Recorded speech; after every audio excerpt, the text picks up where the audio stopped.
অন্তর্বর্তীকালীন সরকারের সঙ্গে নানা বিষয় নিয়ে শত শত দফা নিয়ে আলোচনা হলেও সড়ক নিরাপত্তার বিষয়টি আলোচনায় মনে হয় জায়গা করে নিতে পারেনি। বিশ্বে খুব সম্ভবত সড়ক দুর্ঘটনায় সবচেয়ে বেশি হতাহতের তালিকায় বাংলাদেশ জায়গা করে নিয়েছে। কিন্তু অন্তর্বর্তীকালীন সরকারের সঙ্গে নানা বিষয় নিয়ে শত শত দফা নিয়ে আলোচনা হলেও সড়ক নিরাপত্তার বিষয়টি আলোচনায় মনে হয় জায়গা করে নিতে পারেনি। এইসব প্রশ্নগুলো কিন্তু কাউকে দোষারোপ করার জন্য আমি এখানে উপস্থাপন করছি না।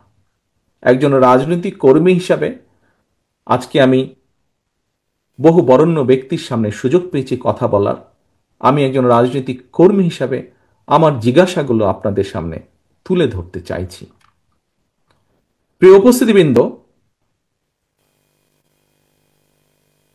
আমাদের রাজনীতি তাহলে কাদের জন্য?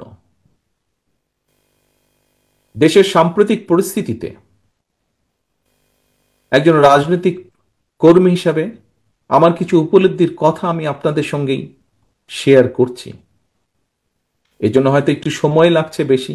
আমি আবারও আপনাদের যদি বিরক্তির উদ্রেক করে থাকি তার জন্য আপনাদের কাছে ক্ষমা চেয়ে নিচ্ছি। উপস্থিতিবৃন্দ, প্রচলিত রাজনীতির যে গুণগত সংস্কার, সেই সংস্কার চাইলে গুণগত যে সংস্কার চাইলেও পুঁথিগত সংস্কারের চেয়ে জননিরাপত্তার বিষয়গুলো, জনগণের জীবন ঘনিষ্ঠ বিষয়গুলো রাজনীতিবিদদের কর্ম পরিকল্পনায় মনে হয় আরেকটু গুরুত্ব পাওয়া দরকার। আইন শৃঙ্খলা পরিস্থিতি রক্ষায় আরও মনে হয় আমাদের সকলে মিলে অধিক মনোযোগী হওয়া দরকার।